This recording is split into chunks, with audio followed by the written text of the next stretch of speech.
Welcome back to Yamcha Sessions. Today we have Swee Lyn. Normally when I start a podcast, I always give context on how we met and how we But I feel like it's a very long history with you and MEP. So I work in events. Yes. And I think the history goes as far back as you working with my uncle Richard and my mom Karen as well, right? More Richard. More Richard. Yeah. And so for context, right, for people who are new to what PR is or what PR is involved or what events are, how is it the different, people have that. People equate PR to events. Yeah. But it's actually a very different thing, right? The PR person is not going to call the banquet people to take up more chairs. Yes. Yes, that is my job. We don't do backdrops. We don't do logistics of the hotels. Yes. Unless it's required and there's no event company. We don't do your buntings. We don't do your production. Yes. No, we can guide terms of on behalf of the client. But we don't do all that stuff. For sure. Yes. However, people think like, oh, then what does PR do? I can tell you this. If no PR, people don't even know the event happened. Correct. So to sum it up, it's a mutual relationship. What's the word? Symbiotic. Yes. It's a symbiotic relationship. Yes. So for context also, I worked with Swee Lyn on a couple of jobs before this for the Asia Foundation. That's when we got to talk and everything, and then we got to know each other a lot better. And it was actually for SMEs, the recent one, for Strivers Up MasterCard. Yep. Yeah, so that's when we started talking and everything like that. Yep. So that's context. Okay. Also, Swee Lyn, now you're going to be doing freelance stuff as well, right? Doing PR freelance. Yes. The plan is to do freelance. For various reasons actually. Yeah. It depends on where you're coming from. And for me, it's always easier to have one person that I need to justify or answer to. So when you work in an agency, for example, you have to balance between bringing in business for the agency and at the same time, you also need to do what's right for the client. Yeah. And often you are actually stuck in the center. Because one pays your salary and one pays your salary the other way. Yes. But at the same time, when you are an independent freelancer, I only answer to the client at the end of the day. Right? Because you pay me and my job is to be as transparent, as professional as I need to be with you. Yep. I don't have to worry. My boss say, no, but you're not milking the client. That kind of thing. Yeah. Okay. So for context also, we were having a conversation before this podcast even began. Turns out that we both worked at Ogilvy at one point of our lives, which is so strange, right? But we shall not speak about the year.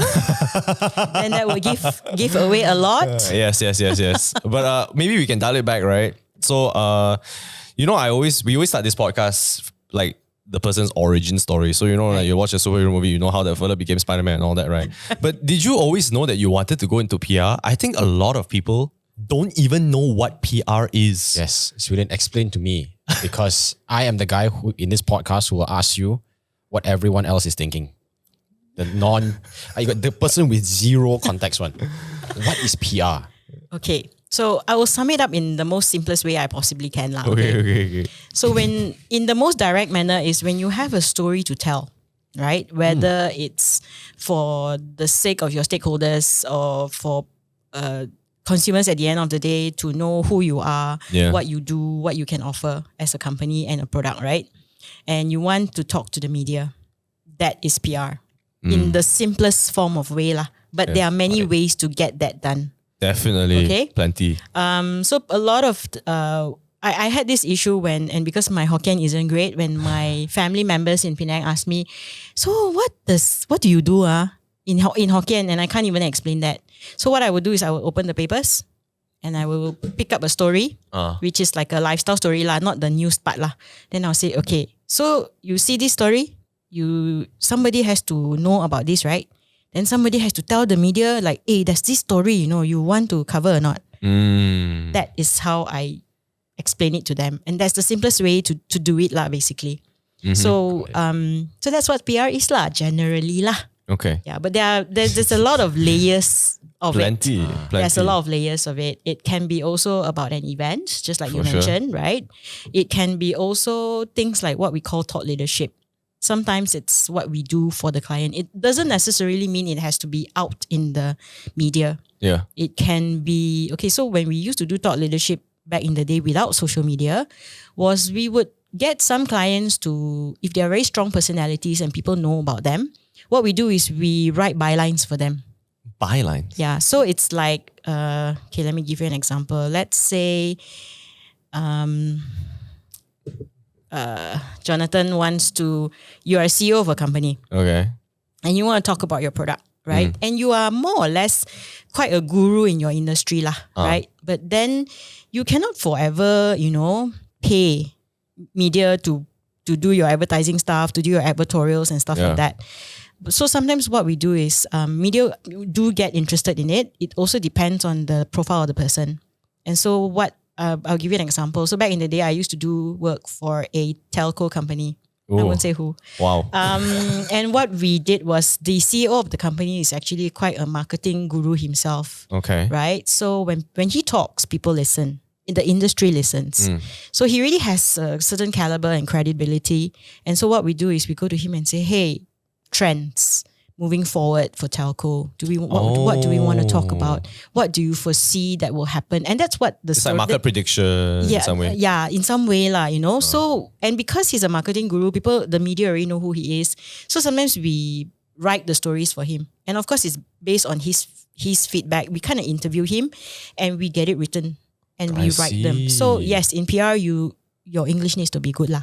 But in some ways also it's quite soft sell, right? Because when you do that, Yes. then it's kind of seeding his brand into Yes. the overall story. Correct. And Yeah. his expertise as well. Yeah. So then we sell the whole article, Yeah. sell as in we really pitch the article to an editor of a suitable media. It could be like a newspaper like The Star. Yeah, or it could be a magazine, Yeah. and it's content for them, free content actually in a way. So if they are lack of manpower to actually write, or they have this topic they want to feature, Or they have a space basically. yes, and then they say, hey, I don't mind because this month I'm talking about this as well, so this will fit in just well. Yep, yep, Right? yep. So it's up to their discretion how and when they want to publish it.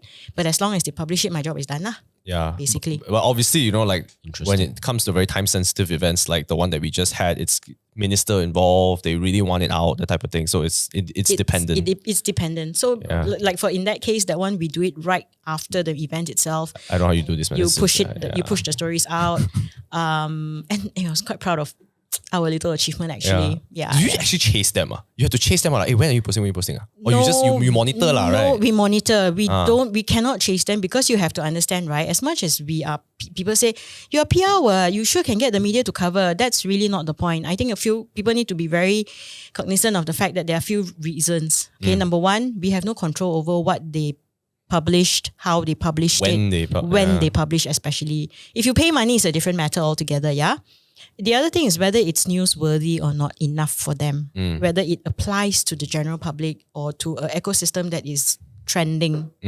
As in entrepreneurs, it is trending right now, right? Yes. The other thing is also time sensitivity of it, whether it's Can't be a release and then you release it like next week and then you're like a bit behind, right, compared to the other something like editorials. that. Something Yeah. like that. But even then, in that case, so like say for example, if you're talking about something that has got no urgency, then it's up to them when they release it. They You hold can't- it in like a bank of yes, content. correct. They hold it back and they say maybe this weekend only we publish this because it's not time sensitive or it's going to be there forever anyway. Eventually it comes out lah. Yeah. So that's how they work lah.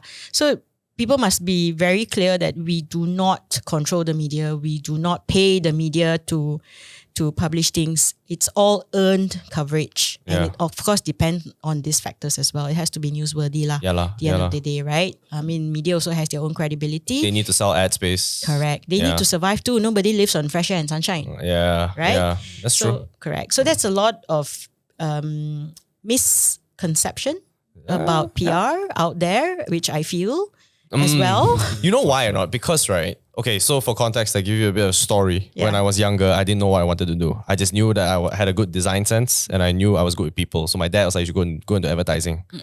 Right? So I'm like, whatever lah, I just joined advertising. Right. And then later on, Andrew comes to me and he's like, I don't know what I should do. And I'm like, you know what? We'll be sick. I go into advertising, you go into PR. Yeah. And that way, right, we would do like an agency one day. And Andrew's like, hell yeah. So he goes into PR. And when he goes to, he I think you interned in a Yes, I interned in a very boutique No, you sorry, interned at Ming KH. Ming KH first. Oh, okay. Yeah, and then later on, when he went to New York, he was also still doing PR. And then he worked for like this bridal Yes. company. All under the table money. I'm not supposed to be working in the US. they were the only employer who would be willing to pay me under the table. And I was there for the experience. Right. Yeah, it Of wasn't course. necessarily about the money, but yeah. So I did PR. PR for this small bridal company. But it's a different kind of PR over there, right? Yeah. yes, dynamics are different. Yes. So I think there was this like perception at that time for me as to maybe PR people are actually very like shape how people think of what brands are. In some ways, I was right. In some ways, not entirely lah, right? So when I was growing up at the time, when I was doing my degree and shit, people were like, oh, when you study advertising, you got to study PR too. So that's when I started learning, like, oh, okay, I think there are levels to this. You know, it's not just about writing press releases, you Yeah. know, right? Yes. Because that's what PR is, it's public relationship with the public. Yes. So as I grew older, then I started noticing things in which like the narrative can be spun. I think we can agree to that to a certain extent, right? So Yes. my harshest lesson of this was when I was working at Ogilvy. You weren't there, don't worry. I'm not tarnishing anybody's reputation here. I shall not say when also, right? And MH370 happened, right? And I'm not going to say when I joined, but I was there, right? When I was observing what was happening in the PR situation at that time. Yeah. And it was a complete, like, it was shambolic lah. Yeah. It was shambolic lah, right? And that was when I think Malaysian Airlines just received such bad rep because when I was in the US, MH370 happened. And when I came back, it was still ongoing. Yeah. The case was still ongoing and they were like on the search for it. And I was like, wow, the way they are handling this is quite bad, man. Because there is no handling of the situation. And at the time, Andrew was like, you know what, I'm not going to do PR, I'm just going to do something else, right? So he switched majors halfway. And then I just thought like, wow, PR is a lot more than just writing press releases because it's a lot to do Yes. with the relationships Yes. with. It's Yeah. a lot to do with the relationships, but just addressing what you just mentioned about the whole MH mask thing, right? That's crisis communications. That is a different hat altogether. And it takes someone very experienced to be able to do crisis comms. It's not as simple as what anyone says. So I wouldn't dare to even comment how things were done because we don't know what is behind Yeah. the scenes, right? I can give you the cookie cutter. So when crisis happen, this is what you should do first. Step 1, step 2, step 3. Yes. I mean, every corporate company should have that kind of a manual with them. The comms team should have it. But it's also, how do I say this? It's also very subjective. They always reference the ExxonMobil case in PR. You know the ExxonMobil case where like there was this oil spill and then everything was just like, this is how not to handle a situation type of thing lah. Yes. So, Of course, there are specific do's and don'ts even in a press conference when you have a crisis and how you body language. yeah. You have to brief the person that's in front of the camera lah, basically. Yes, and then there's also the body language of the person. Yeah. So I'll give you one example.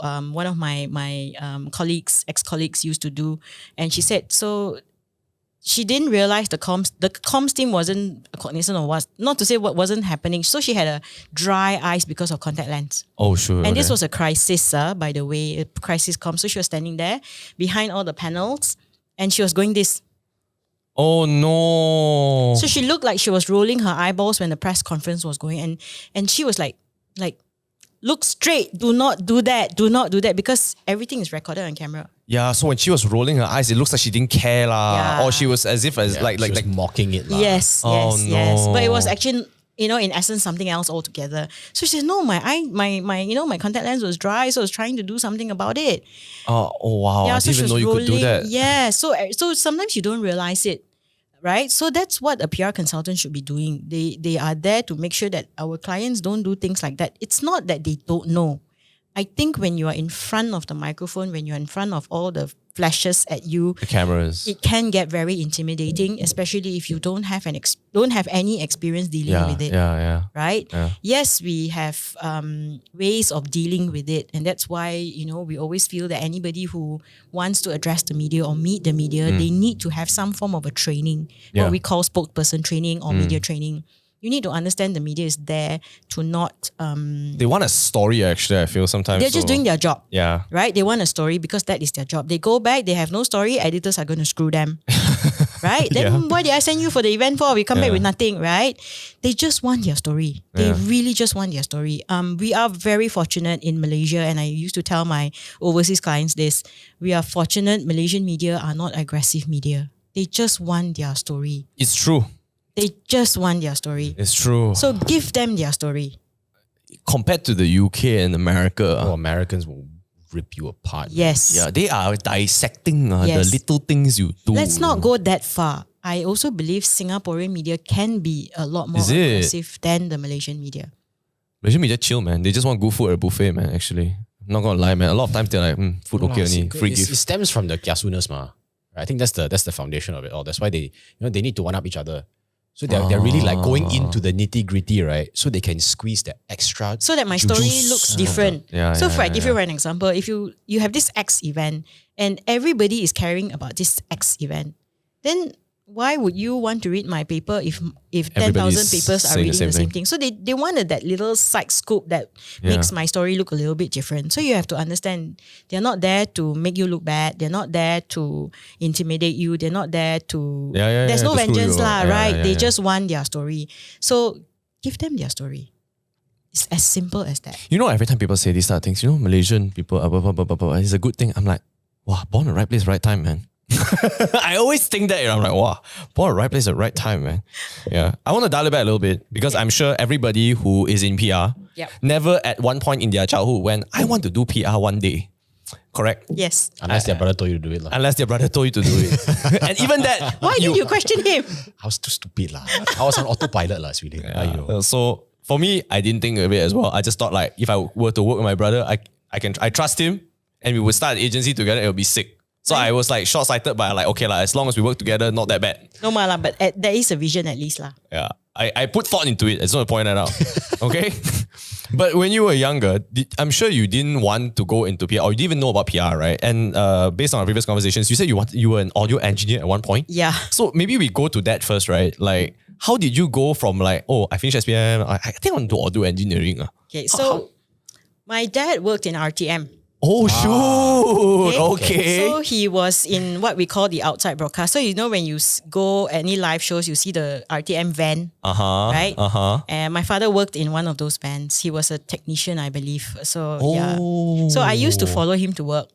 Wait, what? Is that even legal? you're Can in you the bring van? a daughter into a van and then like go and do audio stuff behind the His scenes? job was to make sure that when there's a live telecast, be there lah. the signal goes through lah, So he would tell me, sit in one corner, don't make noise. Okay? So I sat in one corner and I just observed. Okay. Right? So it was kind of like working behind the scenes in a production, so to speak, Yeah, right? definitely. And I kind of enjoyed it. I felt it was like, wow, this is like so damn cool, man. It's like spy. Yeah. So then, coupled with the fact that my mom at a very young age introduced me to musicals. Oh, okay. So I knew things like Sound of Music, The Inn of Six Happiness, which you probably haven't even never heard heard of. So we, Bambi and all that stuff lah. Could you just say that again? In what? The Inn, INN, of Sixth Happiness. Can you just Google that? The Inn heard of of that in my life, Sixth It's a very Happiness. sad story, but it's a good story. Okay. He's going to pull that up on the screen so Yeah. that I can at least reference it and then later I can Google it and then research it too. Okay. So basically your mom introduced you to all the musicals. Yeah. So and because my dad was also an amateur radio handler as well. I'm not sure if you've heard about that. a major radio handler. Amateur amateur. radio. So Malaysian Amateur Radio Transmitting Society. So basically, those radio frequencies that you see the police operating, but this is on a commercial bandwidth. Yes. Okay. And they can talk to other similar handlers with, of course, you have to take exam and all that lah, long process. But you need to like it lah. And you can talk to people, handlers from all over the world. Oh, And wow. then when you make a contact, so you have a call sign. Once you take your exam, you finish everything, you get a call sign specifically to you, and you have it until the day you die. And after you die, it will not be given for a few years. Then only later on they issue it to the next person. So you have a call sign. That is something I have never heard of before So in what my I'm life. hearing is you're designating a specific wavelength to me until the day I die. No, it's not a wavelength, but a call sign. So basically to identify me. So like, when you are like in the police, if you watch a lot of American police shows like I do, so when the radio calls out, the operator calls out, okay, that's a There's a emergency. criminal, 6'2", happening. walking So out. Yeah, then you see the police, okay, so this is, I don't know, XYZ 58. And Yeah. so that's a Oh. specific car with the two officers, and that's their call sign for that vehicle and Got it. that group. Got it. So you get a specific call sign. So my father is into amateur radio, and he listens to a lot of radio as well, FM, AM, whatever it is. So there's always music going on in the house, any time of the day. So, and of course I listen to all that The input of all by that, right? default lah. Yeah, it's yeah, not yeah. that you can tell your parents to at Yes, that yes. age to like, please don't switch on the radio, right? Andrew and I were light and easy fans for the longest time. But Yep, yes. no choice. Okay, so I will dial back and say my parents listen to people like John Denver, Oh, okay. Elvis Presley. It was the hip at that time. Lah. Yes, and Engelbert Humperdinck. I don't know. Wow, if you Engelbert Humperdinck, bro. I bought his album. I was supposed to do my wedding dance, but no time that evening. Yeah. Okay. Okay. So, so I was exposed to a lot of those stuff, and then I started seeing that when you have these things, you also have concerts, and you have like, and as you grow up, you learn there are Broadway theaters, production companies that go around the US or in Europe. They tour. They tour, or even ballet companies, things like that, right? And you have, of course, a technical team behind. And also because inherited from my parents for the love of travel, especially my mom, I wanted to see the world. And I felt what career would give me that path? What more? Work in a production house, travel around the US with a rock band. That was what I thought Got lah it. at that point in time. And then I told my parents at some point, I said, I want to learn piano. I want musical lessons because I want to be able to, I thought at that point in my little brain that to do this, I need to have musicality lah, basically. Somewhat of a knowledge. Yeah. Of, And I also had interest in music because of all the background and stuff. So then You learn piano. I learned piano lah, and then I said, okay, I can read notes. Good. Then when I finish SPM, I told my parents I want to do sound engineering. Wow. Yeah. Then my father looked at me and went, but you're a girl. Huh? And you have to understand this was Back in the day 19... Giving out my age if I tell you the year. But this was Give the decade lah. It's okay lah. in 1990s, 1980s in school. And my dad said, I know you came to work with me and you kind of think this is really cool, like what I do, but it's not going to be easy for a female. So he said, think of something that you can do that would kind of support that. So mass comm was the best I could think of that was kind of correlated, because I could only think of advertising also got studio, also got post-production, so maybe I can find my way around it. And that was what happened lah. So I cut a deal with my parents. I said, if I do mass comm, and at that point of time there was no degree offered here. For mass comm? Yeah, Only diploma? only diploma. Wow, how Yeah. the times have changed, man. Yes. Freaking crazy, right? Yes, at that point only engine. It wasn't respected, is it? Is that why?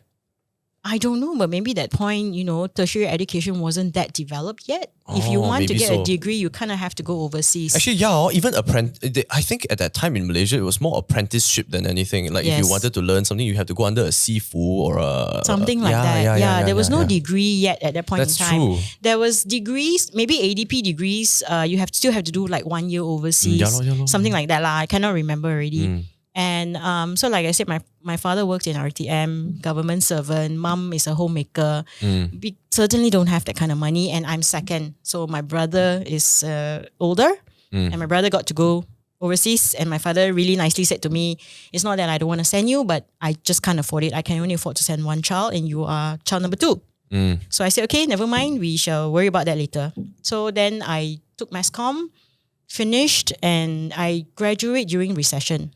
Oh my God, that is so brutal. Yeah, then that You're a Gen X, man.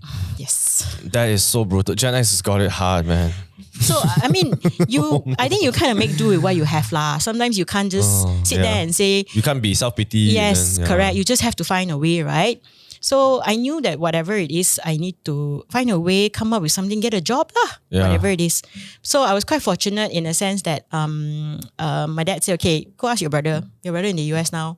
Oh shit, he's in the States. Yeah, so if he can help you a little bit, maybe you can take a second diploma. And that was when I said, okay, since I made this whole pack of doing mass comm first, then can I do my audio engineering now? So my father said, okay, if your brother can help, let's do this. So my brother kind of helped chipped in for the engineering program that I did, audio engineering program that I did. And then 2 years later, graduated. Then that was when, oh crap, so how I need to find a job. Quite tough, like it's quite specific. Yes. At that point in time, there were not many studios. Yeah. The most famous one was the very obvious one. And then, but I was fortunate actually. I got a job in an interactive teleservices. So you know those is it Interactive teleservices. So you know, last time we had this. Is it 1-800 number? So it's voice prompts. No way, man. Yes. Oh, I don't know if you guys have even heard of this service before. of course, like you order pizza, you order like whatever. It's not the pizza one. So this is the one where I don't know if you remember back in the day. It's a call helpline type of thing. No, is it? it's a headline. Okay, so there are games that you can play with this hotline as well, and children used to dial in, and you pay like RM1.90 per minute or something like That's that one. insane that's pricing, expensive. right? Yeah. So then parents suddenly see, why my phone bill so expensive? Then they look, the number. Bling on the phone. I to be honest, I cannot remember the specific numbers really. And people, and there were headlines in the newspaper where people would say like, I need to take legal action against this company because my child picked up this, they play the game, and then and of course children wouldn't know, right? They just pick up the phone, they dial the number, they answer the questions, whether they get a price or not, it depends, right, on stuff like that. So there was some controversy around those things, and I was a sound engineer in one of those companies that did those services. That is so crazy. So, just so I understand this correctly, I call the number, I answer a few questions, I stand a chance to win a prize. Something like that, yes. Got it. So it's like Yes. pseudo Toto lah. Something like this. Yeah. Okay. Yeah, something like this. And it's very interesting one. So I'll just give you context a bit lah. So it's very interesting. We will come up with like, okay, so this is a game that's very similar to, let's say, Dungeons and Dragons, but we don't call it Dungeons and Dragons lah. We call it some funny name. And there's this scenario. So now you have to pick this 4 answer. Do you want to capture the princess first? You want to save? It's a this story-based first? Yeah, question. it's a story-based question, and then you get toys as prizes. And they do advertise, if I'm not mistaken, at that point in time. So children actually Watch TV, see it, or Call in. or back in the day, no social media ma. So open paper, see it. It's all there. Wow, that is a whole industry, man, that one. Yes, a whole industry altogether. So and it was also the time where, remember there was a show called Who Wants to Be a Millionaire, but the Malaysian Oh my version. God. Then- Malaysian version. Yeah, there was a Malaysian version which had Jalaluddin Hassan in it. There's always a Malaysian version of everything at this Yeah, point, you know what I mean? sure. But yeah, It's okay. like on Astro Ria kind of thing lah, right? Correct. Yeah. Okay. I can't remember on why lah, to be honest. And so the voice prompts for that particular show, the whole show was kind of lifted and put into an interactive services as well. Wow. Yeah. So it's quite interesting. It's like you call in and then you stand a chance to win 1 million ringgit. No, that type not of 1 thing. million lah, but I think that time when the call in was to become a participant. Oh, I see. So I think if I'm not mistaken, if you like answer all the correct questions and you succeed, then you come onto our show The and studio, you play with yeah. something like that, if I'm not mistaken. Yeah. So it was quite fun as well. I met quite a number of voiceover talents over the years. And then because the company kind of grew a little, so I had an opportunity to kind of do radio ads, the engineer behind the radio ads, and also some of the operations behind the scenes. so the TV ads also, they will do the video, then they ask me to sync the sound and the voiceover with the visual. Wow. Yeah, so it was, in a way, it was like, wow, I didn't think I would be able to kind of do this when I studied it. I just thought that, well, we see where we go from there lah, right? Oh. Yeah, so it's quite an interesting How long were you in it? 3.5 years. Wow. Yeah. I used to be so scared of that shit, you know, because I wanted to go into. Okay, so the whole reason why I actually went to advertising also, and I usually never say this, it's because I like stories a lot. So when I watch ads, I love stories. But the fear, right, of doing like a video scares me so much, because when I was a kid, I like stories like Toy Story, A Bug's Life, all these Disney Pixar movies. Yeah. So it transitioned from, and I kept lowering my expectations. Okay. So I was like, I want to be an animator, like a storyteller, director. That used to be like Steven Spielberg, all this. So I want to be a like director. Then I like, oh, I think I cannot lah. I'm not that talented. I'll be a cartoonist lah. Then after that, I think I'm not that good at drawing lah. I think I'll just go into advertising. So I just kept going lower and lower. But I felt like video editing was so intimidating because of how you had to cut film, had to sync and all that type of thing. But then it transitioned so fast. I think it was like year 2000 and I was like 6, 7 years old, and people were like, oh, we already do on the computer. Digital. Yeah. And then I was like, oh, it's not that bad. And then now it's like almost everybody knows how to do a video on their phone. Yes. It's kind of wild, man. Yes, Yeah. we've come a long way. We have. We have come a long way. Yeah. And I swear, like by the time, like if let's say next generation watches this podcast, they're talking about the past. I don't get it. Yeah. This conversation will sound primal. Yeah. God, where are these people from? And Which I don't, generation? yeah, and I don't think many people actually went through that generation. Yeah. So Right. I had the privilege of also cutting on film before, See? like audio tape. Yeah. So when I first joined the company, I walked in and I'm like, oh crap, they're still using tape. When in college, we were already using Files already, yeah. Pro Tools, things like Pro Tools and stuff like that. But you wanted a job, right? It was my first job, right? I can't say no, right? So Had to learn. so for 3 months, I had to learn how to splice tape, Oh. connect, splice, connect. But it was a good experience because then it taught you to be a little bit more. If you can do it manually, You can do it digitally. bloody for hell, sure. digital is like piece of. Confirm. That's why I have the most respect for Gen X people. I have the most respect. You know, Justin? We have a colleague, Justin, and a Right, friend. right. This guy can do anything. He can fix anything. It's like instinct to him, you know. No, I think that's very specific to individuals. Not everybody can fix everything. To be honest. Almost every Gen X person I know, A, downplays their abilities in life, right? Because they've been humbled so hard in the recession and shit. And B, okay, they can do a lot of things, but they don't say it until it happens, and then they do it. And Gen Y people are like, bro. Most of them. I think it's not that we downplay it. It's because we lived through it. We had Yeah. to learn to survive. We had to do Yeah. it to survive. You really don't have a choice. You really have to embrace, okay, so you start off with this, right? Then when progression came and technology came, if you don't make yourself relevant You are to it, irrelevant. yeah, then what's going to happen to Yeah, you? you And cannot if you're survive. correct, you cannot. You just have to learn. And to me, it's just like, I just got to do it because if not, then I don't work. Yeah. Or I work in something that is so kuno. What That- is kuno? Kuno, right? Look it up, Bahasa Dictionary, right? It's going to, and then you are stuck. You are really very stuck. And I've Yeah. seen a lot of people of my generation Oh, is it? really stay there. They man. cannot move. They even after they cannot move really. Years, Yeah. after years. And to me it's like very simple. You need to make the effort to learn. You need to make the effort to learn what is. You don't have to learn everything. Learn what is relevant for your job to make you still relevant, so that people will still give you a job. You see, I think boomers didn't get that. Gen Y people, like, I think that's why they asked Gen Y to like do a lot of things for them. I mean, not all lah. I'm generalizing, but you get the point lah, right? Yeah. Yeah, but I have met respect for Gen Xers. I always, well, in my life lah, all my, you know, I'm the koko, right? I'm the older brother. So every time I go to a company, confirm, right, there will be a koko for me there. That will like kind of guide me in a way that like, hey, you stupid lah. That type of thing. And every guy, right, that has been my koko, right, has always been like, don't so stupid lah, you do it like that lah. And he's always been a Gen X. So I'm very thankful for Gen Xers. Okay. Yeah. How did you make that transition from audio engineering to PR though? Because technically now you have like a double experience thing going on. And then you were like, there must have something that happened that made you pivot to PR, or did you go to another audio job? Yeah, so I tried to, after 3.5 years, you kind of feel, hey, I need to move lah, right?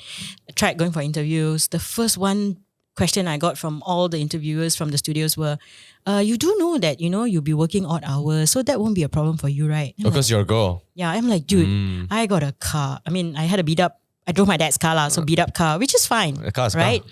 I said, yeah, I understand the difficulties of being a sound engineer. We work odd hours, which is not a problem. If not, I wouldn't be in this interview, right?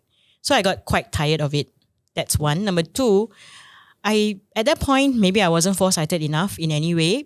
I realized that if I wanted a different life, meaning, can I survive on a salary of sound engineer and still travel around the world? Because we all know travel is expensive. It is, right? especially with the ringgit. Yes. Yes. And then I realized, maybe not. Maybe, I don't know. At that point, I really couldn't see the future. Yeah. Right? I really couldn't. And if I'm going to be stuck in this country, well, even harder. Right? So then, good. I think sometimes when you have a certain mindset, things open up for you. So one of my ex-clients in the interactive services said to me, Swee Lyn, this big agency, PR agency, not big, advertising agency is looking for people. Right? But it's not in advertising. At some point, I was going to do advertising because I thought it's the closest thing I could get to sound engineering, right? Then I said, okay lah, I try lah, because at least I get one foot in the agency. Then later on, just maneuver my way through lah. Right? Yep. Makes sense. Right? Makes sense. It's the only way I could think lah, okay? Yeah. So then I went for the interview. And then when I went for the interview, and mind you, it was an admin position, office manager position. Wow. Not even client servicing. So then, and it was in PR. And then they started asking me questions. And then at some point they went, would you be actually, we're not interviewing you for an admin manager. Then I was like, then what am I here for? It's like, oh, we would like to fill you in for a PR role. And then I took a step back and said, okay, I'll be very honest. I know my diploma in mass comm says I major in PR. But when I studied PR, I actually don't know what PR is about. So that's my exit clause for me lah. I said, so if you still want to hire me, By all means. But know what you're getting but into you lah. need to understand, I don't know what I'm going to be doing. I don't understand what PR is. Yeah. So then they will say, no, it's not an issue. We always feel that people who have not really studied PR or don't come from the PR background actually do better PR than people who study in the PR background. Strangely enough, it still holds true till today. Yep. So then I said, okay, if you want to hire me, then I shall take it. I oblige. I'll do it. You're going to train me anyway, right? So what's so wrong about it? And that was the beginning of my PR career. Where was this? In a Ogilvy. Oh. Yeah. So thank you. Yes, thank you to my GM then, or my MD bank then that hired me. And until now, she's still a good friend and a mentor. And she's taught me a lot of things about, PR at the end of the day, as you grow in ranks, it's not about the job anymore. It's actually about how you handle people. I think that is actually the case the higher you go lah. We were just having this conversation with a guest before this. And then I was also saying it's so strange how it's so technical when you're a junior, but the older you grow, it's always a human job. It's a human element thing. Relationship job type of thing, right? Yeah. Correct. So when you started in Ogilvy, I'm assuming that you had someone that you worked under and you worked multiple projects and everything, right? Yes. Yeah. So I was very fortunate at that height when I joined. A specific telco brand was the telco brand lah. And so it was fun. We dealt with a lot of because it was a consumer product at the end of the day, it was quite fun to work on it. And we got to work with some, so if I let this out, people will know. So I met Steve McCurry. So I met some of the most interesting individuals during my career. And one of them is Steve McCurry. He's the National Geographic photographer that took the picture of the Afghan girl with... Oh, the blue eye, the eyes. Yes. Oh, wow. Yes. So I had the pleasure of meeting him. And he is so humble, like not funny. You would think people of that stature would be so action, cocky and stuff like that, right? But he's really so humble to work with. That's such an iconic picture. When you even say that, I think everyone knows. Everyone knows. Yeah. Any generation, everyone knows. Wow. So it was awesome lah. It was really, really awesome. The other person that I felt that was the humblest really is the son of the founder of Amway. Whoa, wait. Amway is the sort of MLM direct selling slash... one. Yeah. Correct. Why you squint? Yeah, because MLM is kind of like a hush-hush. Not to say hush-hush lah, it's a taboo and people are like, MLM Direct selling lah. Direct selling lah. Yeah. So he's so humble, like so humble. I've never thought I would meet someone this humble. Yeah. And at that point, I was still, won't say a rookie already lah. I was already an account manager, and I was trying to arrange interviews for him. So I called his secretary here, right? And then I said, yeah, can I know what time his flight is going to be so that I can arrange? No, her question to me was what? What time would you like his flight to be? Wow. Then I was like, sorry, I don't get you. Then she was like, he has a private plane. Oh my days. So he can fly anytime. You dictate the time. Oh, I tell you, I was speechless. Right? Really speechless. Even I am. Yeah, that one, little bit anyone would be Yeah. speechless, yeah. Yeah. So I'm when a bit speechless right now, man. I know. I was like, huh? Okay. So then I put down the phone. I was telling my team, my God, I cannot believe this. This is like so interesting, right? Then the day we met him was, of course, there was an interview with one of the media. And everyone was just at edge because he's coming, this big, huge figure, right? Corporate figure. And then everybody, when he came and, my client team side was like, oh, would you like this? Would you like that? And then he went, ladies. And it was all female team, right? Ladies, sit down. I will get my own coffee. I will get my own tea. You guys just sit down.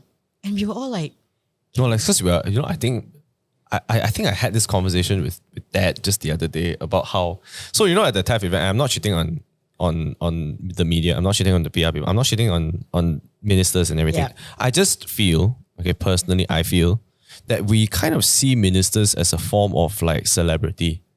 And maybe it's very Malaysian.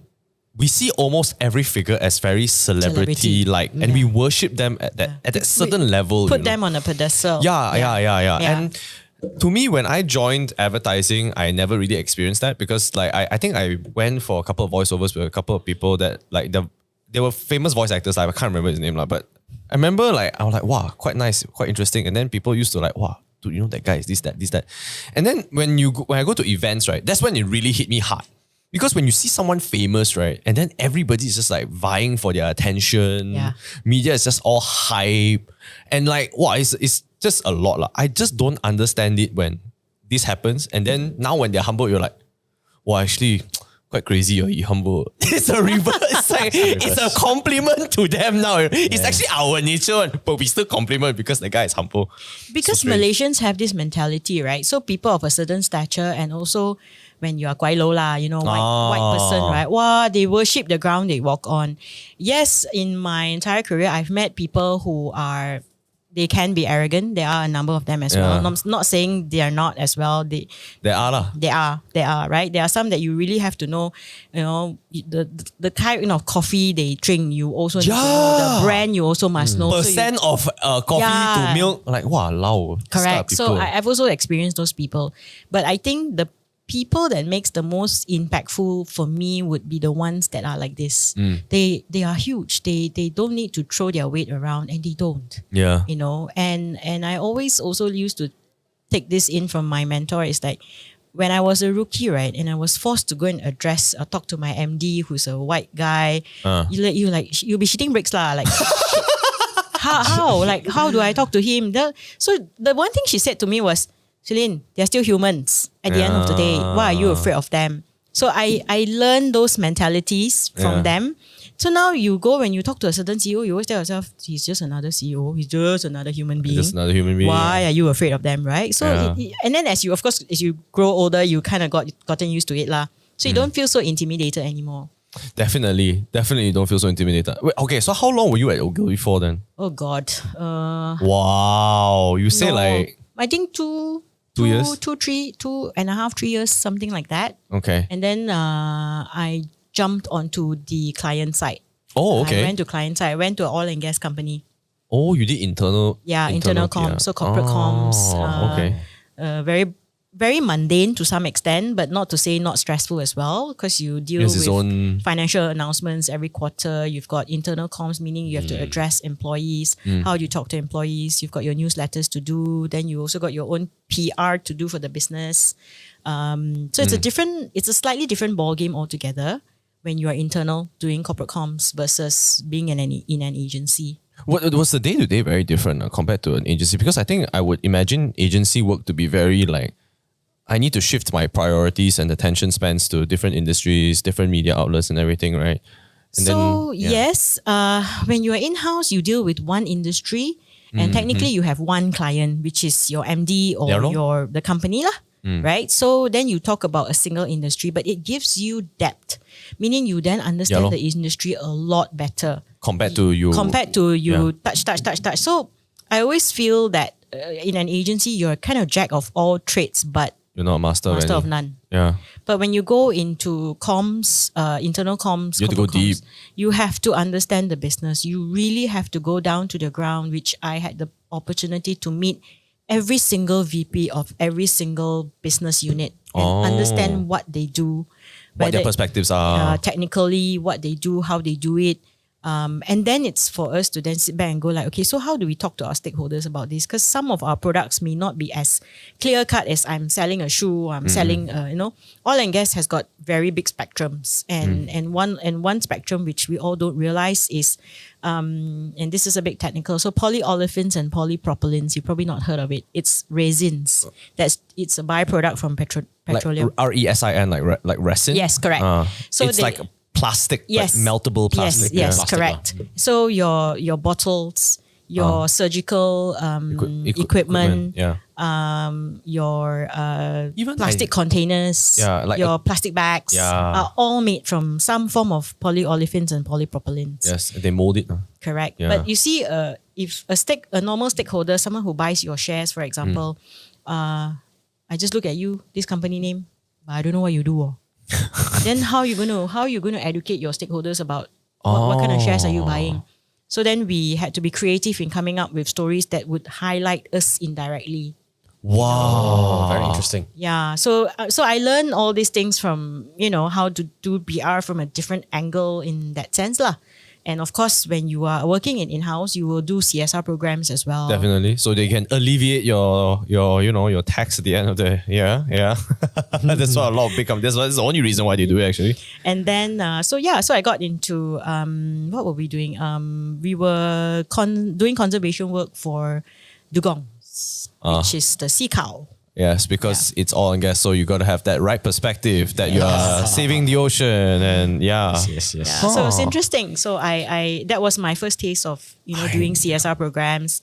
Then you realize actually comms in terms of communications and PR has breadth in everything. Everything that you do, whether it's a business, small, big, medium, even as a person. You need to have comms, you need to have PR because it's how you position yourself. Definitely. It's yourself. It's your brand. Yeah, it's your somewhere. brand, so to speak. That's what the Gen Zs are calling it this way. I don't know, It's right? self-branding or whatever lah, right? Correct. So comms. So then you realize as you grow older, right? PR is in every aspect of life. It's not just about if a company needs to talk to the media and therefore You need the PR. you need a PR person. Yeah. Wow, that's damn fascinating. Actually, now that you say that, I never knew that you needed communications internally to say to your stakeholders that people want to buy shares, that actually we do various things. It's a very indirect manner to talk about Quite, yourself.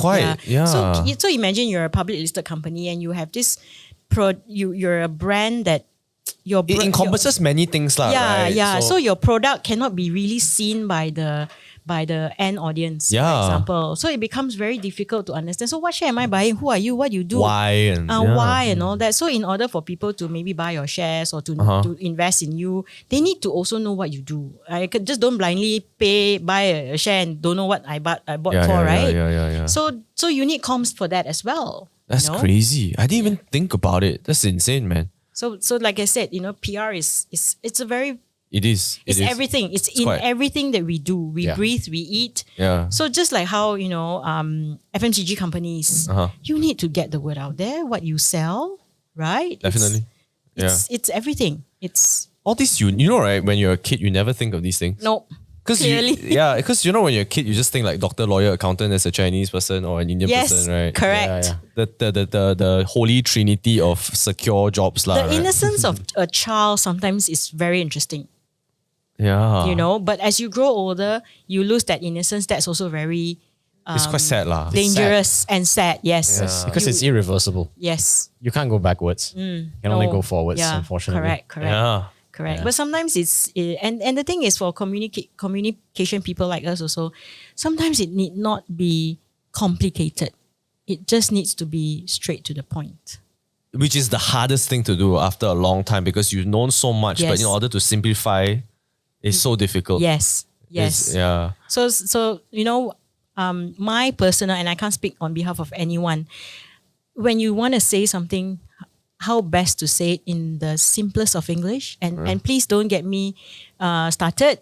People think that in comms you need to Speak use good big English. bombastic words, write press release with like one sentence, 3-syllable words. yes, and then nine words out of 11 words. People don't understand what you're talking about. Simple English, because you also need to see your mindset, your target audience, whether their England is that high or that low, Yeah. right? It's who you want to speak to. Then how do you get the word across? Do you think you need to have a good command of English in order to be in PR? Because I don't think I know even like one person in PR that doesn't speak with a good command of English, right? Like, and it's also so strange, right? Because like in Malaysia, the context is like if you are listening from overseas, because there are overseas listeners, like in Malaysia, the official national language is Malay, is Bahasa Melayu. However, a majority of the business that's conducted and even the major powerhouse media companies are all in English for some reason, you know. And I always find this so strange because in the whole of Asia, right, only Malaysia and Singapore are the ones that like konon near your, you know, like funnily enough, your national language is Malay. Even Singapore's national language is Malay. No Mandarin? No, it's Malay. Malay. Okay. Right? Yeah, It's so strange. Majulah Singapura, right? And all our business is conducted in English, right? So when you're going into PR, right, do you not do press releases or business in Malay or in Bahasa?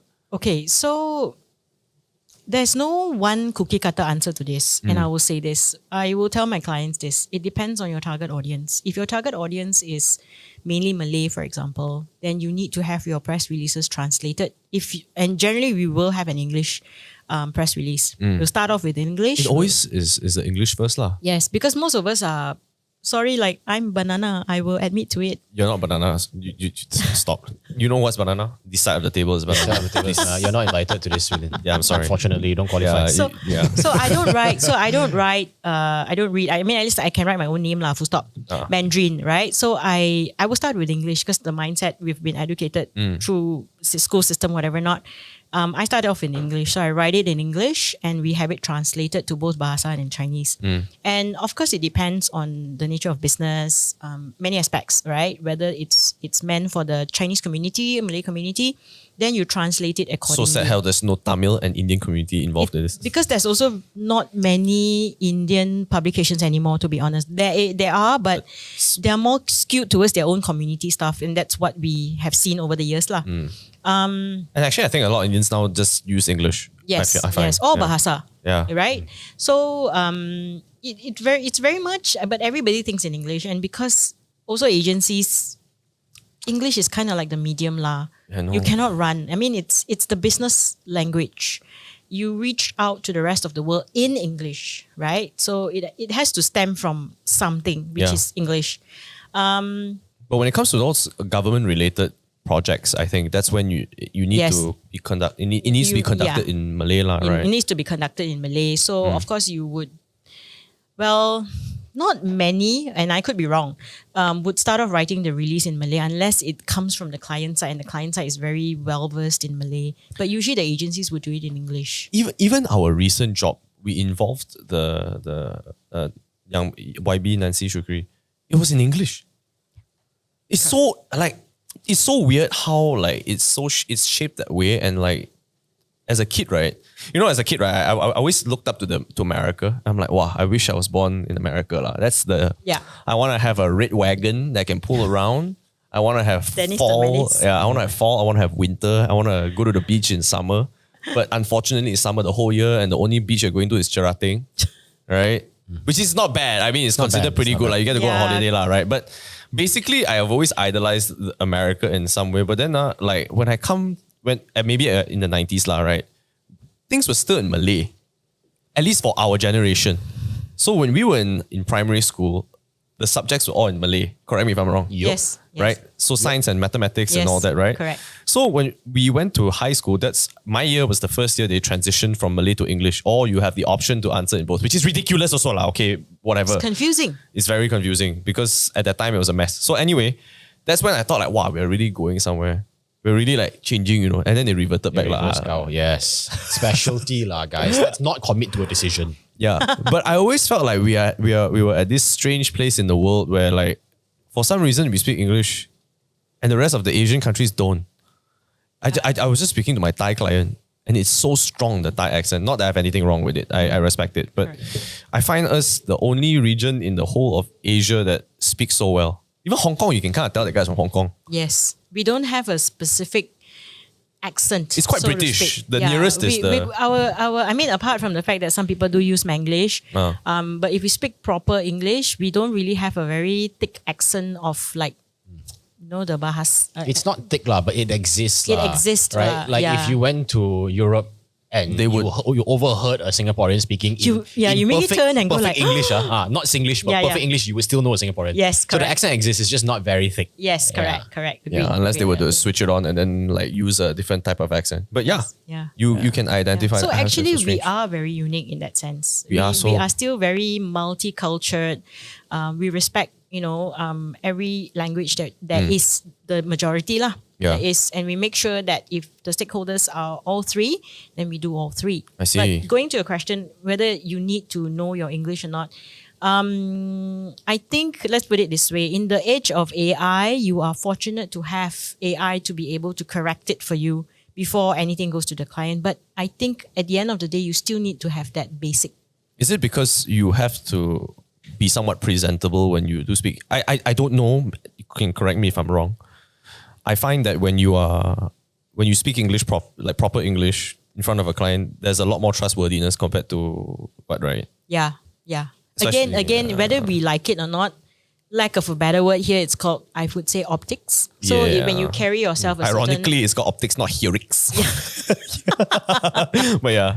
Yeah. So it's called optics. Also because of the nature of the job. If you can speak well, meaning you're more articulate, Yeah. you are, you know, you've got a better, I don't know, thought process that you have. Perceived Perceived yeah. as smart. Yeah. Although I feel that, sometimes you can talk a lot of shit, doesn't mean you're very smart either.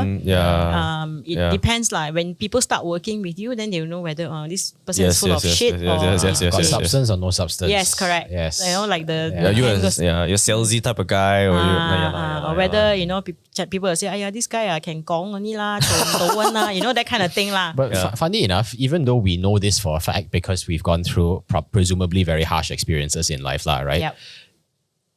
The first instinct is you still have this bias towards an English ad. this facade that people put up. Like if this person spoke perfectly, right? Let's add on a British accent, why not? Right? The first instinct, like deep down in your gut, you feel, okay, this guy, macam know what he's talking about. Let me give him the benefit of the doubt. Whereas conversely, if you spoke like a Paria fella, right? Yeah. You don't even get that benefit of the doubt. And this is in spite of the fact that you know Yes. all of this is simply a facade. There are layers Yes, beneath there are this. layers to be peeled, right? Correct. Very true. Very Yeah. true. Yeah. It's always come across. That's why they say first impressions are important. Yeah. Right? And it's only until you sit down and you work with a person, I believe, or you travel with a person and you see how the things that come out from them, What makes them tick? what's make them tick, or stupid or good things that come out from their mouth lah, from the conversations you have with them. I apologize to a lot of people. I am probably one of the very few that speak English well, but then sometimes I don't know what I say also. Same lah. But as long as you're cognizant of it, you know. Yeah. Then okay lah, it's not that bad. Yeah. And I think the fact that you sit back and you go, actually, sometimes I may be a bit, I talk crap or whatever. You are aware of it. Yeah. But there are people who can just talk crap airplane mode. and they think that, I actually know a lot of shit. Yeah. They go on autopilot lah. Sadly Yeah. lah, Are there a lot of PR agencies that are like Malay based or like Mandarin based? Because I don't even know many. I don't think I know any PR agencies that actually are specialized in like Malay public relations or Mandarin public, or don't even say Tamil lah. But I don't even think I know Malay and I don't think they go by language, but I think they go by who they service. So there are agencies specifically who just takes a lot of government projects. So for that's example. when they would be more Yeah, so they are Malay-based. more Got it, Malay got it. based. They would, BM will be very Immaculate powerful. lah. Yeah, stuff like that lah. So there are, I'm sure Chinese also have, but I have not come across them, to be honest, because I'm not their target market. Do you know any Malay agencies that are like that? Yes, I do. One. Only one? I only know one. The rest I really am not very sure, to be honest. Wow. I've only come across one and realized that wow, they actually do a lot of government jobs and stuff like that. And if you look, the entire team is also It's all Malay? yeah, Malay only. Yes, correct. Oh, They are, they interesting. are. Interesting. Yeah. I asked this question because sometimes like when people listen to the podcast and then so you know when we do this podcast, right? It's actually for people who really like I don't know what I'm gonna do lah. I really don't know lah. I hear from my friend that like PR is like this. So I saw this podcast and then they talked to a PR person. And then this PR person wasn't really even in PR. She was in audio engineering and then she turned to go into PR. And then somehow I feel like I can relate to that.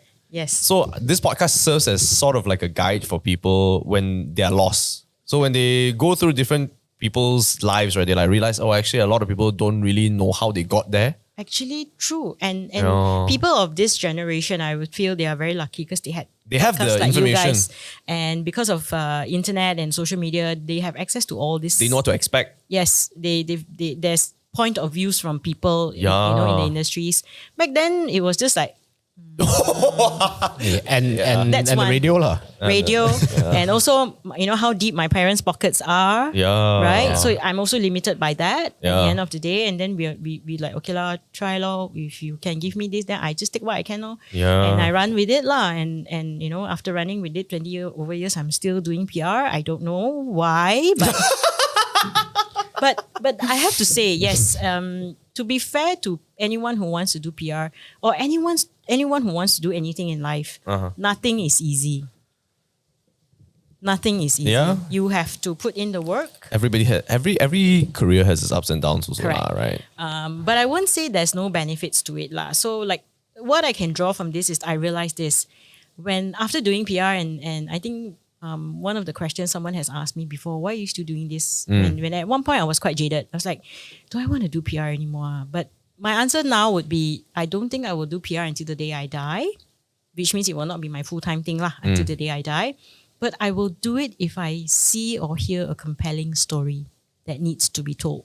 Such as your batik, your passion for batik, right? Yeah, Yeah. correct, So correct. again, you can touch on that a bit as well because Swee Lyn has this passion for batik. Cool. Right. So like a lot of times I think even for other people in PR I know, they have like this innate passion for Something. a specific thing. Yeah, correct. And then it compels them. It's kind of like a lawyer who does pro bono work in some ways. Got it. Right. But they do it because they feel as if like there is a It needs to be given a voice. yeah. So I felt that, well, in comms, my job is to tell compelling stories. And Batik came to me in 2015 when I saw some interesting stuff in Terengganu. Oh shoot. And I was like, how come we don't see this in KL? It's like, why?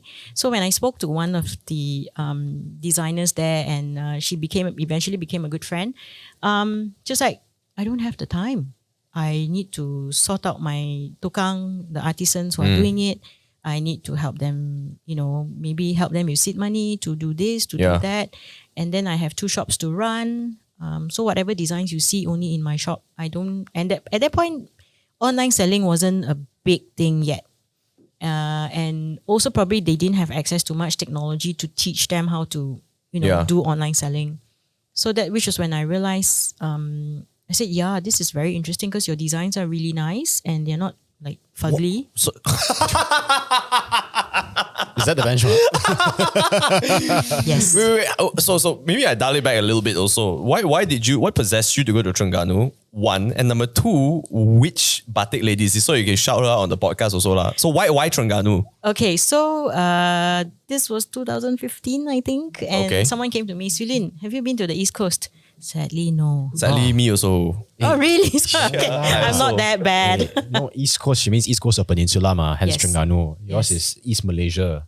It's what you have in mind. Or East Coast. East Coast, I think it's East Coast what? No, but not No, Terengganu. Terengganu. Terengganu, is just Kelantan. Oh, okay. It's So, just okay. We haven't been to Terengganu lah. yeah. Oh, no, okay. but you see, right? When people say that Terengganu is a touristy area, so when you go there, it's just resort. Yeah. You Sure. sit by the beach, you drink your pina Yeah. coladas, and that's it. But this We went to Kota Baru. What? No? no, we didn't go Kota Baru lah. Oh my Of course lah, god, that's where the kopitiam is lah. is it? Yes. So Kota Baru okay. is Terengganu, right? No, oh my god, Kelantan. Kelantan. True. Come on. It's close lah. It's close to the East Coast. It's close. Okay. So why did you go to Terengganu? And sorry, I'm looking at my phone. I don't mean to be rude. I just want to do an Insta story so that I can compile the Insta stories. Okay, please continue. But why Terengganu? So at that point in time, that was my first trip to Terengganu. 2015, right? 2015, and someone said to me, and I said, "Shit, man, I this old and I haven't been to East Coast. This is such an embarrassment." So I said, okay, so this whole trip together with a group of people, we went up, and I told myself, okay, since I'm going up there, right, I must get myself at least one batik, because that's what batik is all about in Terengganu, right? And I grew up with batik because I'm of Baba Nyonya heritage. Oh sure. So my parents are from Penang. My grandparent, my father's side grandma, they are nyonyas. They wear the sanggol and everything lah. She bangs. But this grandchild don't wear those things, of course. So I'm very proud of my culture. I actually think the Nyonya Peranakan culture is very, very, It's very unique. yeah, I especially feel. the food, right? Yeah. Oh, fantastic so, food. Love. So I'm a foodie, right? Yeah. So I said, okay lah, gotta do something lah. So I grew up with my auntie's mum all wearing sarongs at home, stuff like that.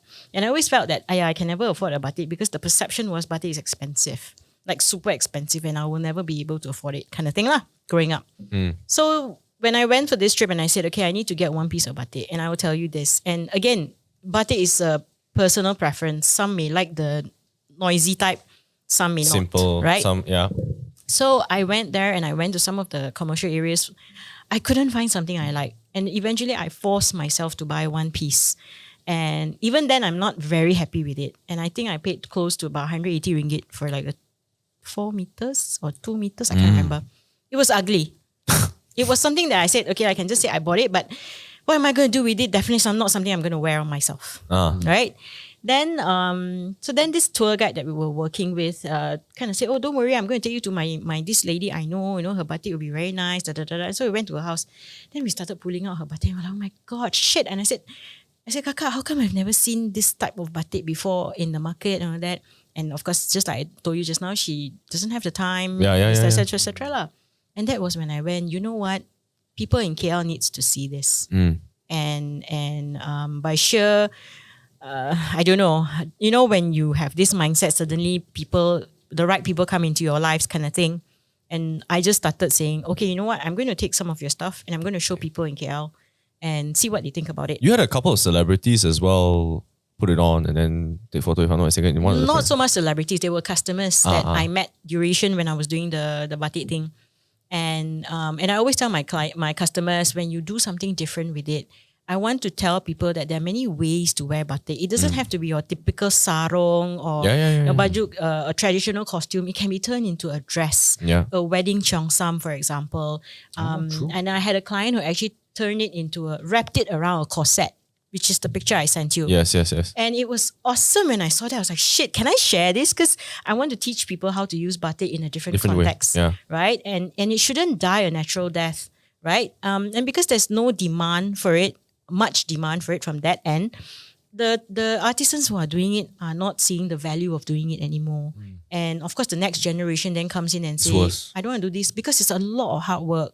Spending 20 minutes with them at their shop. I really just want to go to the car, switch on the aircon and like sit there already because it's hot. And they are there the whole day. 8 to 10 hours a day doing it, right? To get every color you see on a batik goes through the same amount of waxing and stamping and washing and drying. Then it goes back again.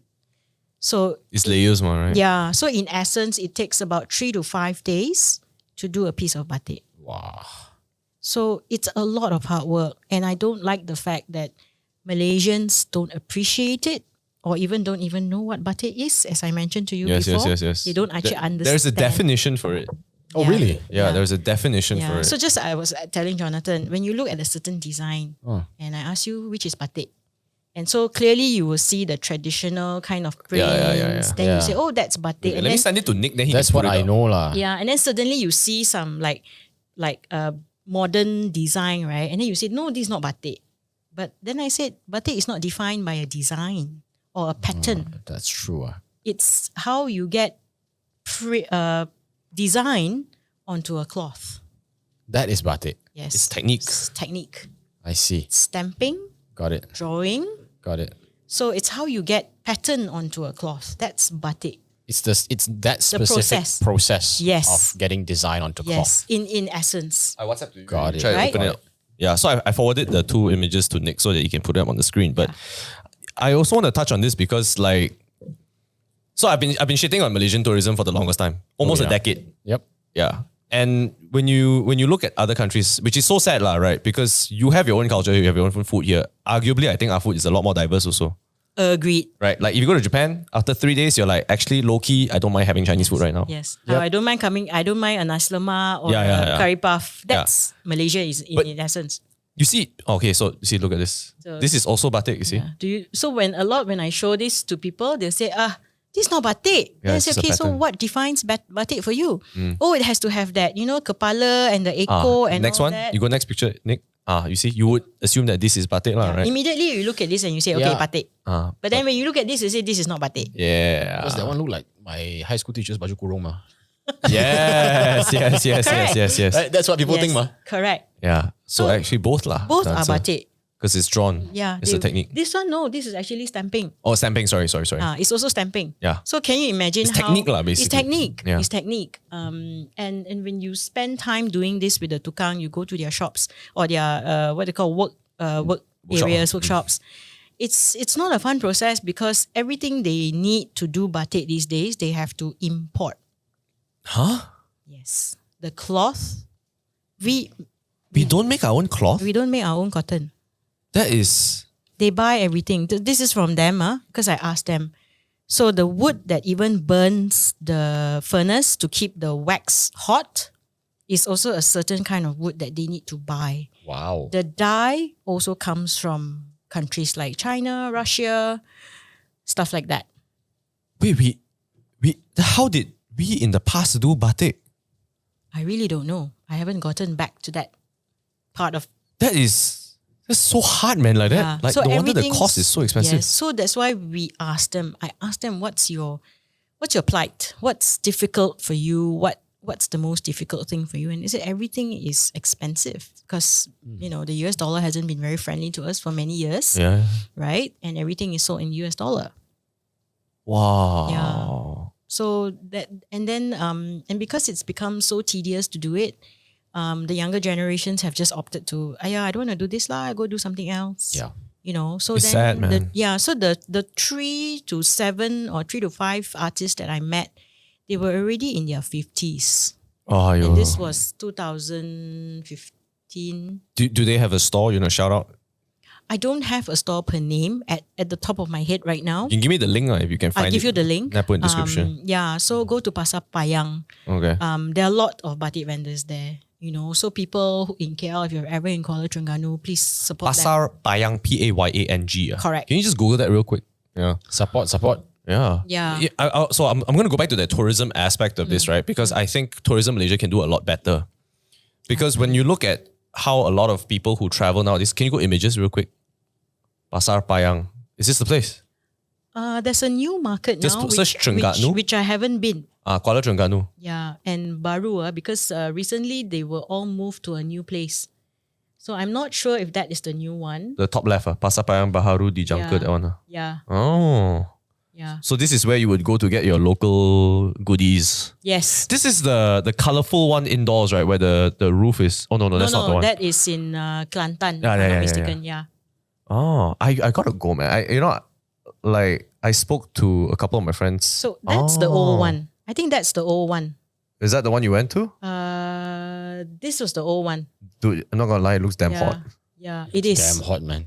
It is. Can you imagine the vendors inside there? They Oh. blow fan also, right? You still sweating. It's Yeah, like a you're blowing hot air only mah. Yeah, correct.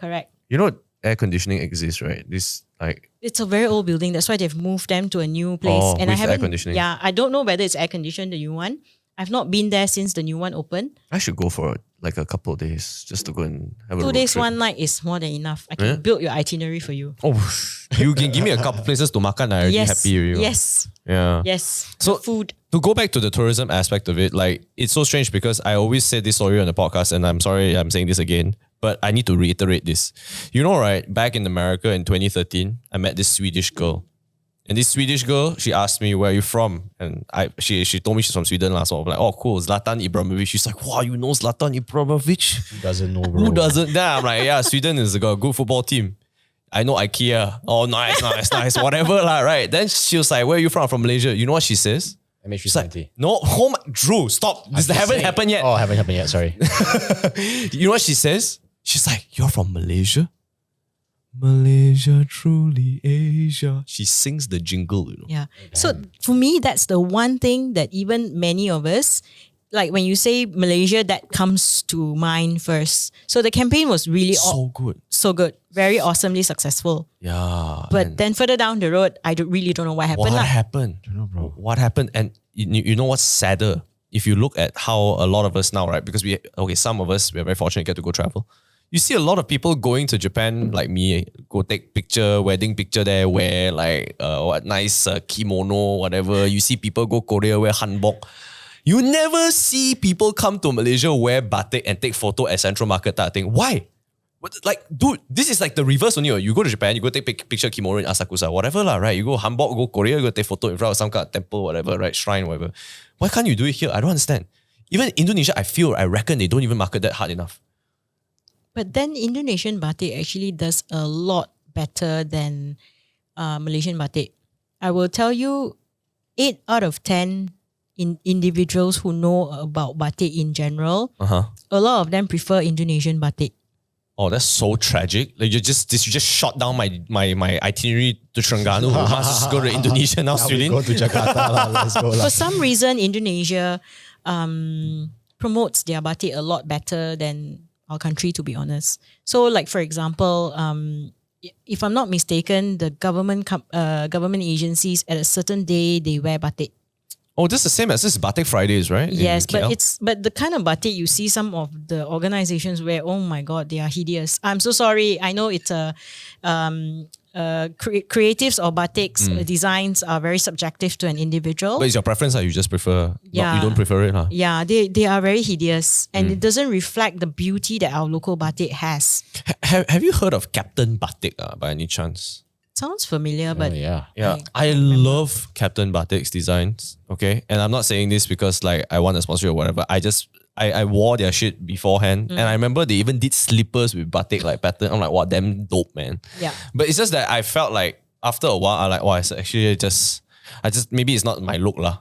Then yeah, I just defaulted back to black t-shirts. That's Captain Batik. And I think another brand called Qualesa also. Qualesa. Yeah, they also do something that's pretty nice. This is in BSC, a few outlets. Publica also. And I actually met the owner long ago in Publica and like I really like it. It's just that I don't think I fit the look. Or maybe I haven't found the right batik for me lah. You search Qualesa, bro. Kualesa. That one also, their design's quite nice. Lesa. Yeah, Qualesa.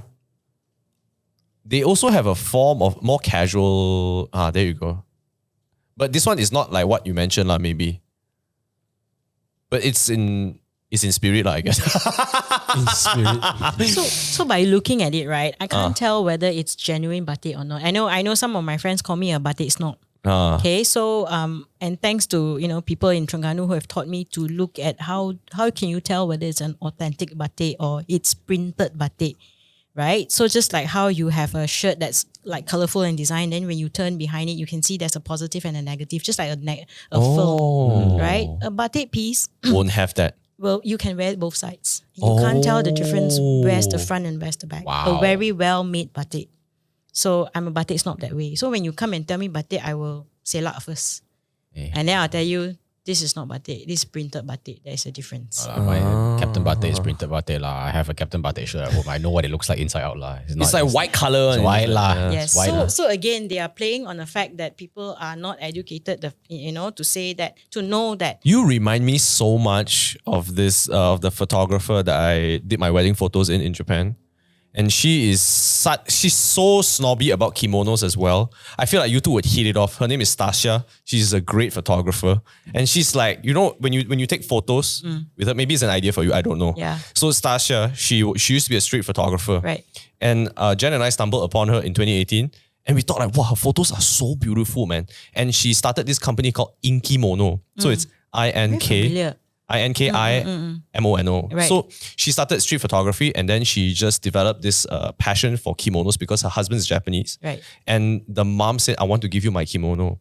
And she's like, wow, I don't deserve this, man. I just want to say, right, kimono can cost like, Yes, thousands. yeah, like it's mad lah, right? Yeah, So it's she mad. felt like she didn't deserve it. And she's like, no, you're my daughter-in-law. I want to give it to you. So felt so touched. She just started reading up upon it, started doing courses on it. And now every time you do a photography session with Stasia, she gives you a mini lecture on the history of kimonos. Gosh. And she's so ultra snob. She's like, that's not a kimono. Yeah. That's this, that. I'm like, me and my wife and I'm like, wow, man. We It's a lot. we signed up for photography. Yeah, but her photos are beautiful. Like I can show I you can later. imagine. I can imagine. Yeah. Yeah. So again, in order to, really support the people that we want to support and the craft, right? You need to understand a little bit on what the real thing is and how it's done Yeah. and how difficult it is to be done. And don't take for granted that, I can get the same sarung for like 25 ringgit in XYZ company. But no, that's why I always say, is this genuine batik or is this printed batik? Yes, printed batik you can get by the gulongs. Yeah. Right? 1 meter is only like what, 7 ringgit, 2 meter, 14 ringgit lah. I said no, but if you really look at how the process is, because printing batik is so simple, right? It's just, correct me if I'm Factory wrong. stamp, man. Factory stamp, and these are the people making the money. Yeah. Unfortunately. And our poor, tukangs in Terengganu, Kelantan, all not getting the same kind And of. they are working like triple, And they are quadruple. working, yes. And then with the high cost of things for them. So it's very sad. Really, when I had that conversation with them, and I felt weird because, in Kelantan, you're very conscious because all men, and then they also very conscious because they're hot, they are not wearing, they're topless basically. Yeah. Then this Chinese girl goes there, And then, with my Lochop BM. But luckily I had my designer with me lah. So So my designer was like the interpreter a bit. And then when I get stuck, she helps me out and then we talk to them. And it took us 3 years to convince them that, can we have more pastel colors? Then, of course, I was then educated, like, Swee Lyn, it's very difficult to do batik in pastels because a lot of the flaws can be seen. But then again, that is what batik is about. That's It's the beauty about, of see. it. yes, Yeah. but commercially, it won't sell. That's what Yeah. my designer told me as well. People will look at it like, but it's a like a default lah. Why do I want to pay for default? But that is why batik is so interesting. So like all of us are wearing black three black t-shirts. Yeah, that's true. shit. Right? But there's no uniqueness to wearing a black t-shirt, No. right?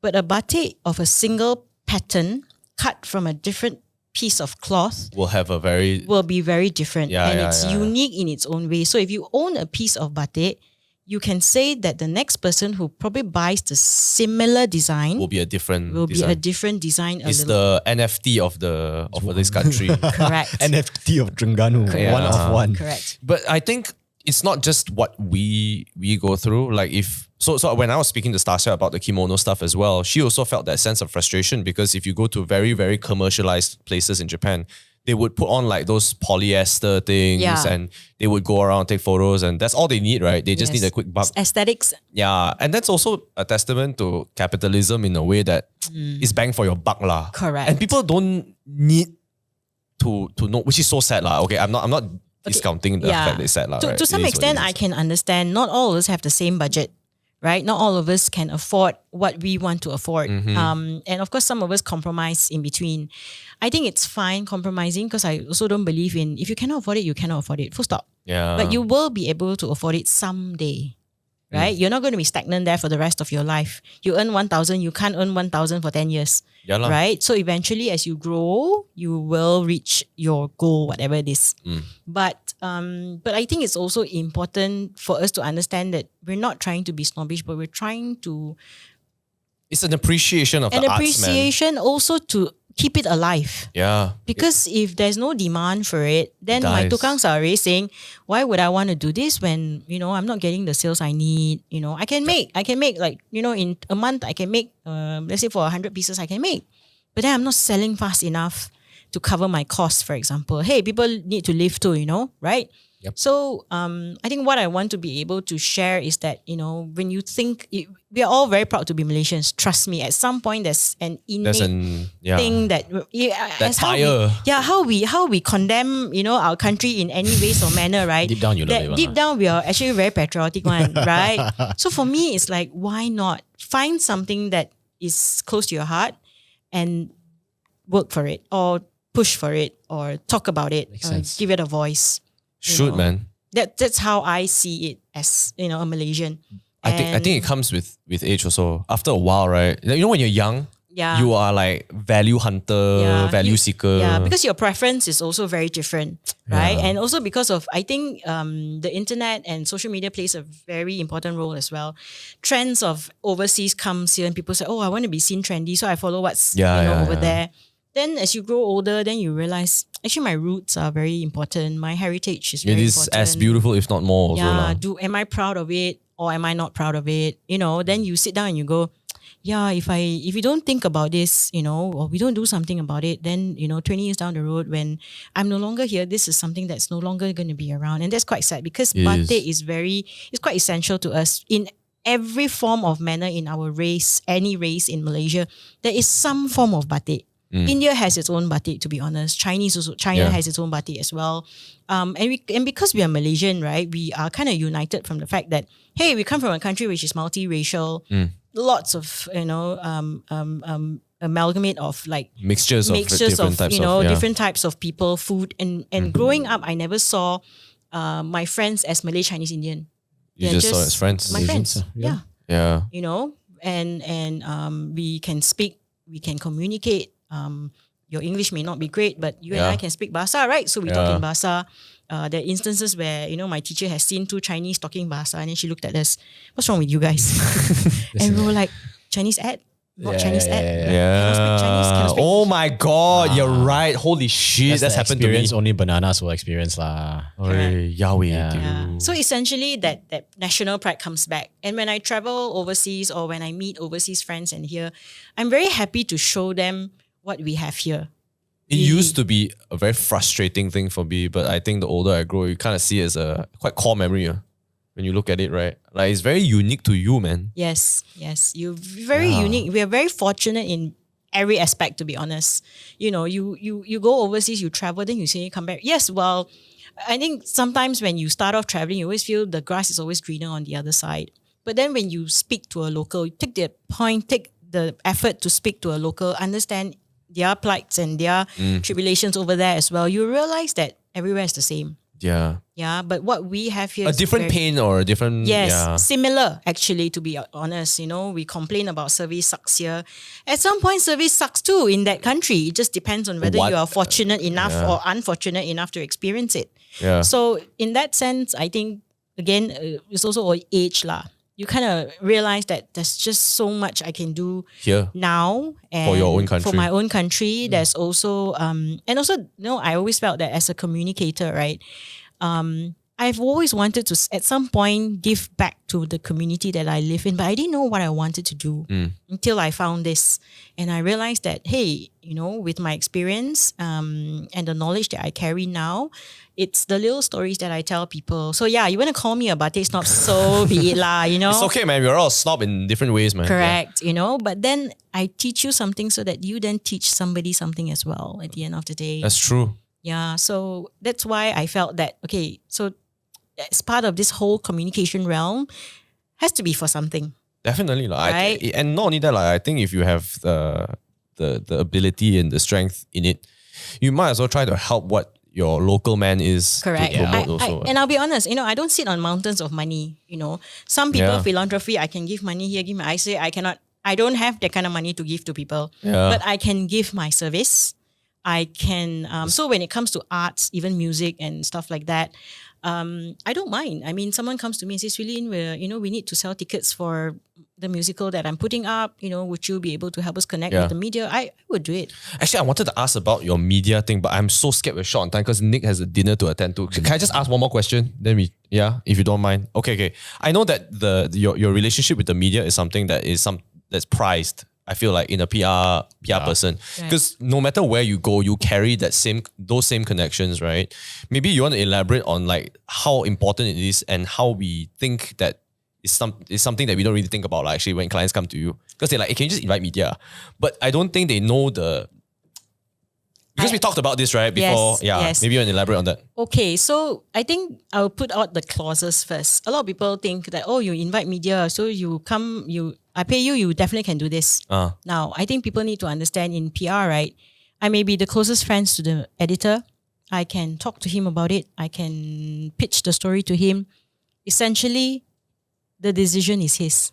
I will not force it on him. Unless my client has media buying power, then I said, hey, brother, I got this for your section. And he will pay for it. Yes. So, it's media buy at the end of the day. But I will never force someone I know to say, can you please run this? I will not abuse the friendship I have with them, but I will try to say, hey, I have this story. Do you think it would be suitable for your desk, your publication? If they see fit, great. If they don't, no worries. I'm just trying. Thank you very much. So you don't take advantage of the friendship that you've built or the relationship that you've built with them. And they're also kind enough, and when you get to know them, right? So sometimes, this is quite interesting also. So sometimes you know as a comms person, you look at the press release, right? It's like the fluffiest press release you've ever seen that says nothing lah. But as a PR consultant, you are bound by the fact that you still have to pitch the story. It's a deliverable. Your client paid you to do it. You still have to do it. Then the editor or the reporter who knows you well enough will probably tell you, Swee Lyn, this story got nothing one, right? I'll just go like, you just need to tell me yes or no, which I actually already know the answer. But you tell me so that when I tell my client, I'm not lying to them. So yes, in essence, and I don't know how to translate this to English, we sometimes are put in it's a spot, man. In a corner. And then clients who don't understand will say, but I pay you what? So you Why cannot? Yeah. So I think people need to understand. There's also one thing I wanted to say is people always think that PR is like, you guys are like spin doctors. Spin doctors. I completely, and I won't use the word hate, I will use detest the use of that word, which means you do not understand PR. PR cannot be conjured out of nothing. There has to be a basis to it. Yeah. I cannot create a story that doesn't exist.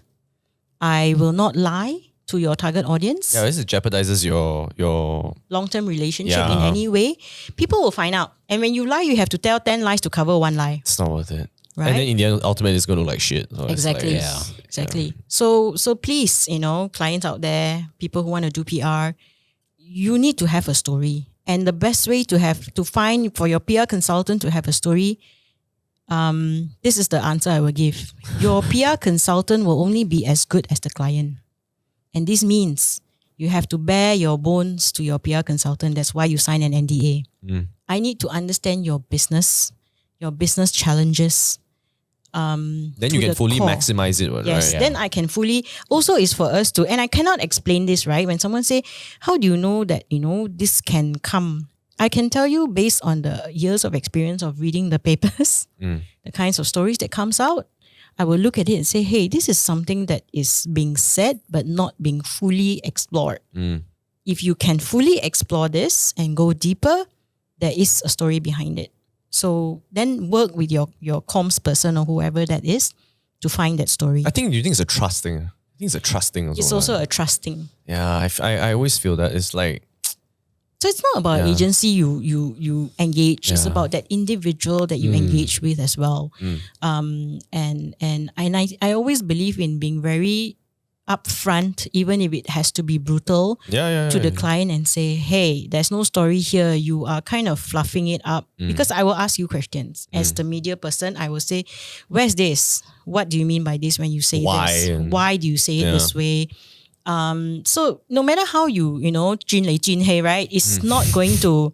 No matter how you cut the... Yes, how you cut the thing, it's not gonna- it needs to have substance. If there's no substance, I cannot create that substance for you. Yeah. And at the end of the day, the client need to understand you are an expert in your industry. So you need to educate me about your industry. Yeah, that way That- only you know how to maximize this. Correct. right? Then only I can tell you, okay, so if you go down this road, this is what it can be based on my experience with dealing the media for over 20 years. Yep. Yeah. So there needs to be an understanding what the limitations are for in terms of PR, what you can and cannot do, should not do. Yeah.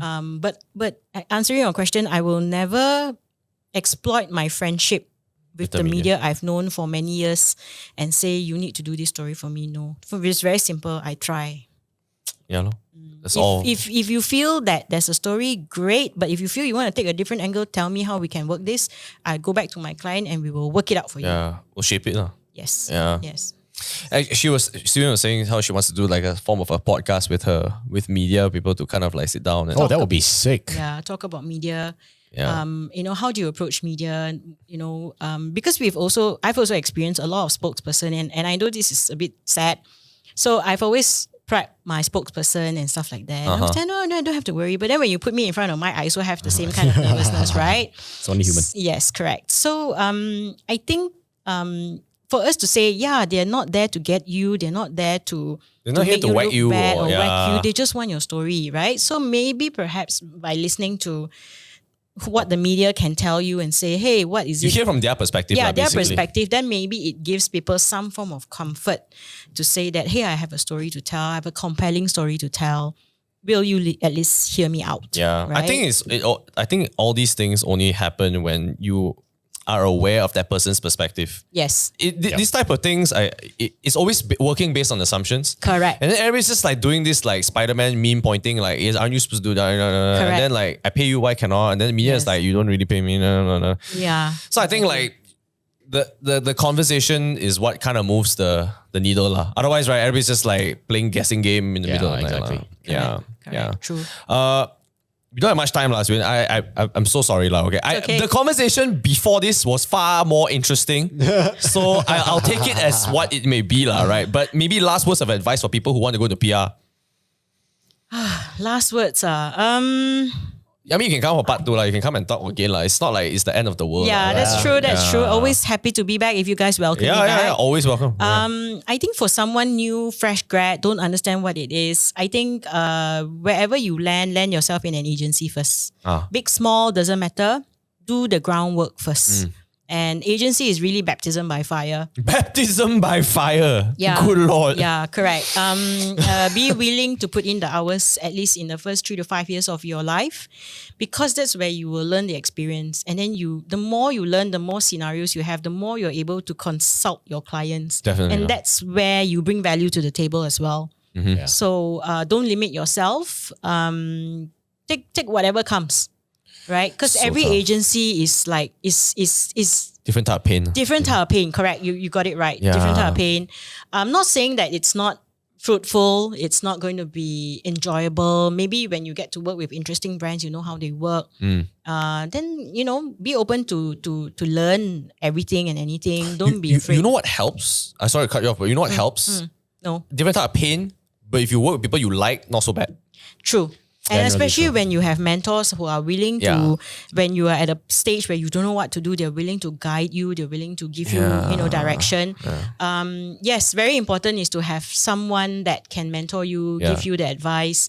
Not necessarily hold your hand, Not necessarily hold your hand. but like good Yeah. vibe. Correct. Good vibe, willing to like listen, teach you.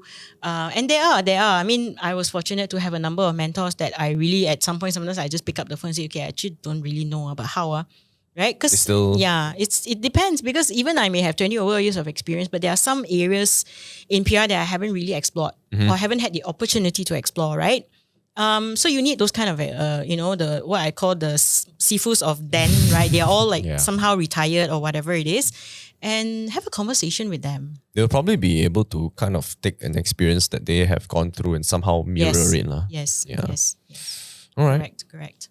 Thank you so much for coming on, Swee Lyn. I Thank appreciate you. Thank been you for our having pleasure. me. Yeah, Thank you for so having fun. me. It was fun actually. I told you, man, it's not that serious. Just like, wow, That's quite scary nervous. one lah. You forget it's here. Right. Yeah, because he's quite quiet. No, but previously the camera was like behind. So you would see a camera, you're like, wow, quite intimidating. Yeah, it's quite intimidating if the camera's at your face. Yeah, but this one's not so bad. Yes, Yeah. yes. And everything's dark in here. So your correct. equipment is black. That's great, I don't right? really see it. Yeah, yeah. All right. Thank you so much for coming on. You give me the links, especially I will. the batik one, and maybe if you want to put your contact also, if you want like your working email, if you want people to contact you for your Sure. PR jobs. Yeah. Can. We got to post for the thumbnail if you don't mind. Just post for this middle camera, Okay. and then we'll sign out. All right. Swee Lyn, thank you so much.